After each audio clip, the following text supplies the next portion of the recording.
you two not talking to each other when you played for England, having been mates when you were barrelling around East London as young lads. Just explain from both of your perspectives sort of how this first began. Where did the seed first start?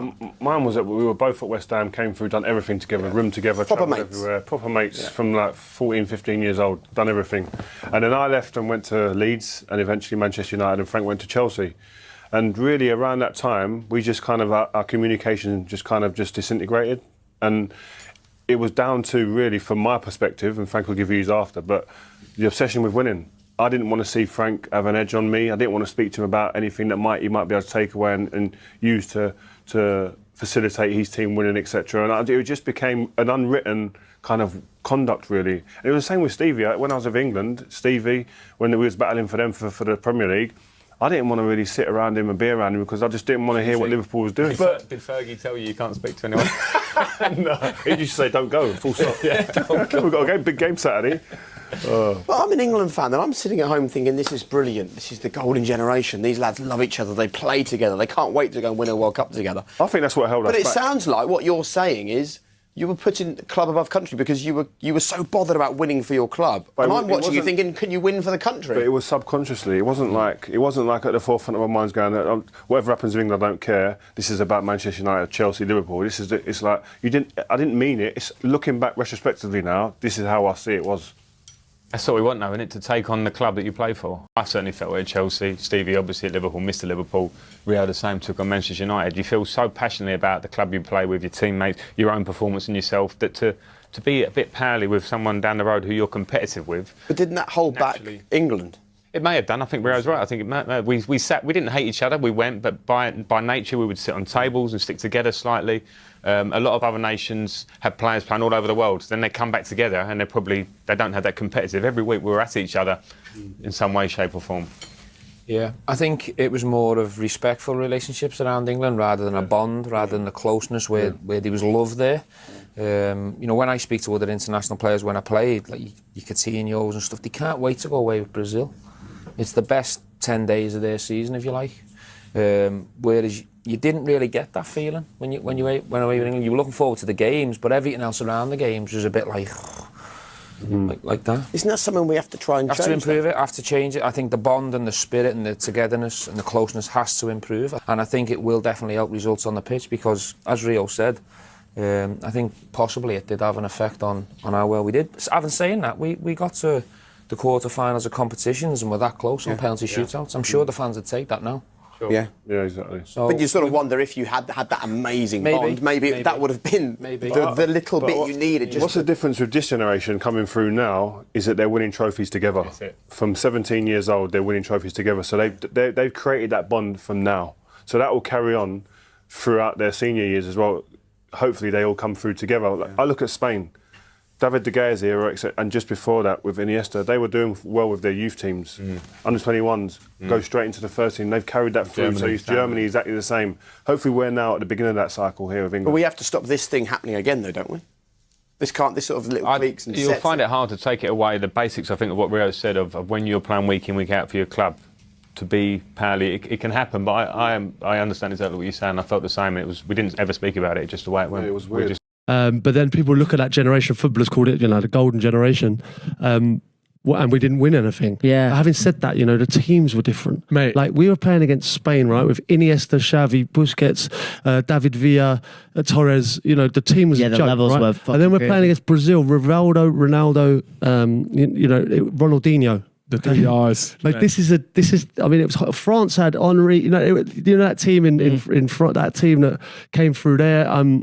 We just playing against, we were below that level. It's like prime national team shit. Prime. Do you think that does it boil down to that, you reckon? Because obviously we didn't have that success when everyone does call it that, the golden era. And we won nothing. And you think that is what it really boils down to? No, I think there's an element of both. I think we maybe just underperformed as well. But that sort of the France, it was France, was it 98 where Ronaldinho scored the over Seaman's head? And we still got to a semi-final, got beaten by that Brazil team. The Portugal thing was a bit different in 2006 when I played. Rooney got sent off. Yeah, with Cristiano. That issue happened. If that hadn't have happened, would we have gone further? But yeah, frustrating. Lots of different reasons why it didn't happen. But because I think one thing that I saw, or I think maybe like 2 years ago or something, it was like a really big talking point was like this toxic environment within the team and all this. Now, obviously, you'll be able to tell me more, but I have a theory about this, right? And the theory is that there might have been a bit of toxic stuff between people, but it's nowhere near as big as it's been made out to be. And the reason for that is they just felt like they needed to blame something. And so they've just said, oh, it was because everyone was really passionate about their club football. Now, you'll be able to tell me whether it genuinely was like a serious thing, or do you think the media sort of blew it out of proportion more than it really was? I do think that I look at the side now and they look like they are definitely more harmonious, and it's definitely more feels like a club atmosphere. Yeah, it feels like they all get on. I've got to be honest, that is not the case when we played. Really, and I don't think it held us back because everyone was professional enough to, when we got on the pitch, to want the same goal. But I do think at times it was very much. I mean, the Premier League was as good as it's ever been. Then, like the rivalries were the best. Yeah. Who doesn't want to see like Keane and Vieira in the tunnel? Like people want to see that, right? And those games were so explosive. But how do you play in games like that and then come together and go? That was Happy great. days, Well played Saturday. It was hatred, right? It made the Premier League better, but it made the national team slightly worse. Yeah, I would say. As everyone knows, myself, Jermaine's sort of era, that was sort of a golden generation of players. But there was also other great teams. I mean, loads of people come up to me and say, why didn't that team win it? I said, well, did you see who we were playing in the quarterfinals of the World Cup? I mean, Brazil had their two wing backs were probably the best two wing backs we've ever seen in our lives, Roberto Carlos and Cafu on either side. Their three front men were Ronaldinho, Rivaldo and R9. I mean, like, come on, like other teams had great players as well. So, but I look around the world at the moment and I don't see anybody that really we should be absolutely fearful of. So, we can just improve a little bit, then we should go to the next one with a big chance. Out of interest, how would you compare the talent of this current team to that golden generation side that you were a part of? Well, there's a lot of that goes on at the moment, isn't there? Comparing players of the past, players of the current. I do think that we have got some players that would definitely get into that team. But let's go through. I mean, the goalkeeper, you could argue. I mean, we never really had a standout guy. Like David Seaman, obviously retired. He was brilliant. He was elite. After that, we chopped and changed. David James, Paul Robinson, and etc. But I guess in the England team, as much as Jordan Pickford's never let anyone down, he's had a fabulous season as well. We haven't got like what you would call one of the best few goalkeepers in the world. So, that position's up for grabs. But I mean, our centre halves would wipe the floor with anything at the moment, wouldn't they? I mean, Sol Campbell, Rio Ferdinand, John Terry, Ledley King. Even our 6th, 7th, 8th. The Woodgates and the Carragers and players like that. They didn't even get much of a sniff at international level. They're walking to the team at the moment. I think over the last few years, Kyle Walker has been absolutely outstanding, and I think he would be the right back, even though Gary Neville was absolutely brilliant himself. And then you go into the midfield, and we've got some great players now. Obviously Jude Bellingham and the likes of Declan Rice and what. But if we had played I'll go to my grave wondering what would have happened if we played a different system. If we had played like a 3-5-2 or something, then I'm convinced we would have won something. But Scholes, Lampard, Gerrard as a 3 in midfield, we used to kill them. We used to basically play 2 of them when everyone else was playing 3 or even 4 sometimes. And then we always used to say, them 2 can't play together. Well, no wonder they're playing against about 5 Spanish lads that are all running around them. We were so old-fashioned in the way we were playing. Part of that golden generation that was starting to get to its peak level. It never quite really kicked off like that, did it? See, I always have this debate when people say golden. Yeah. We had some fantastic players, and I'll be the first one to put my hands up. But we weren't a golden generation because we never won anything.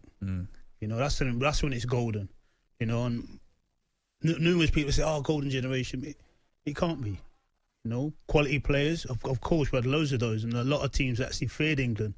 But I think when we got to big tournaments, I think a lot of the European teams, i.e. the Germans, always believed that, you know, we would choke at some stage. Because this is the same qualification period in which England dismantled Germany in Munich 5-1. Yes. Yeah, it was. I was there that evening. England played very, very well. You know, extremely well. And for that night, you know, Germany won a match for England. You know, and we deserved it. But Germany went to the World Cup final and we didn't. Yeah. Those are things that happen. Yeah. You know, and I think sometimes when England play in a game like that and beat Germany 5-1, we make a big hoo-ha about it, naturally. And then when it comes to a major tournament, a team like Germany go on to the final and win it, and we get knocked out in the semis. We've mentioned golden generation and send our best wishes to Sven-Göran Eriksson. Yeah. And there's this feeling, Frank, and I don't think I've ever spoken to you about this, that we could have been set up better. We could have potentially been more sort of progressive. We should have achieved more. And I just wrote a team down this week in a system of play that had David James in goal. We've got 3 centre-backs of Sol Campbell on the right, Rio Ferdinand in the middle and John Terry on the left. Got David Beckham right wing back, who played there under Glenn Hoddle. Ashley Cole left wing back. He's dropped himself. He had to drop himself. He said he wants to win something. Paul Scholes in midfield dictating the play, holding like Pirlo did. You and Stevie obviously moving forward in those number 8s, and then Wayne Rooney and Michael Owen up front.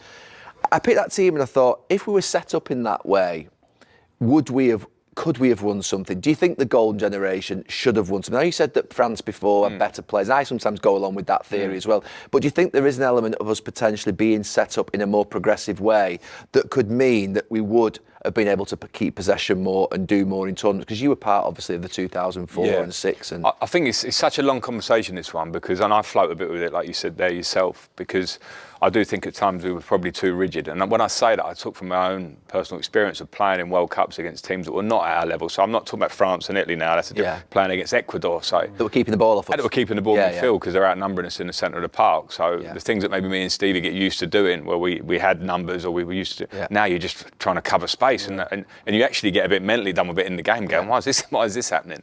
And I think we were probably struck, and that would be, you know, Fabio Capello, one of the greatest managers in terms of his record in Italy, coming in, went with that very rigid structure as well, because that was his way and he'd had great success with it. But for us, I do think, but there are a lot of factors to it, like the Paul Scholes factor. Scholes is an incredible player. I remember when I sort of first got into the squad, I probably upset the apple cart a little bit because I was another one that was sort of attacking midfield, and now you've got 3 of them. And I know Scholes went on the left of a diamond, and we had decent Euros that year, but we got knocked out. So then Scholes kind of retired from international football, I think, for his own reasons, whatever they were. Then went into that kind of deeper role at Man United and became a quarterback and was unreal. Now you can casually look back and go, why didn't you just put Scholes there? Yeah. But he wasn't playing there. At that point, he wasn't playing there. He was No. arriving into the box. I remember him scoring those 2 goals against Scotland, in ball over the top for you. And at that time, you know, like, he was an incredible player throughout his whole career. But the circumstances had changed, and you know, so there were Wayne and Michael didn't quite play together in that 2 that much, like Wayne, and then Michael started to get his injuries, and then Wayne came into the team. So it was never as clear cut. It was a good squad, and maybe with some different, you know, layering, getting another body in midfield for sure, I think would have helped. It certainly would have helped. But were the dynamics of people together? Was a lot of egos? Was years? You'd hear stories about Liverpool against United.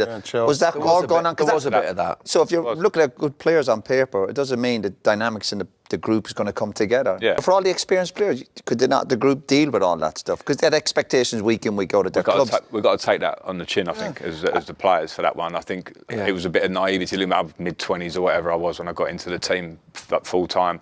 And I look back now and I would go, I probably did sit with the Chelsea boys on the table too. Yeah, and I was the same. Didn't link with them. You know, I think you just take that one on the chin. It doesn't mean we would have won or lost the game necessarily, but over a period of time. But even the expectation, I mean, Frank, the group of players should be going, there is expectation, OK, not everyone's going to be best pals together, but talking about pressure playing for England, but you were getting pressure week in, week out of your club, so I'm surprised that was that would kind of really creep into the camp and affect players, when a lot of these players were winning big trophies at their clubs every season. But I think we have to take responsibility because that is the test and of international football. You have to be able to go and be adaptable and understand what the basically the Chelsea lads, wasn't it? It was the Chelsea lads. Well, we got told for about 6 months after we got knocked out of World Cup. Everyone, me, John, and Ashley were getting pelters. Everyone let us know it was our fault. That's what Nev kept on us when he came back. So you wouldn't believe them Chelsea lads. Yeah.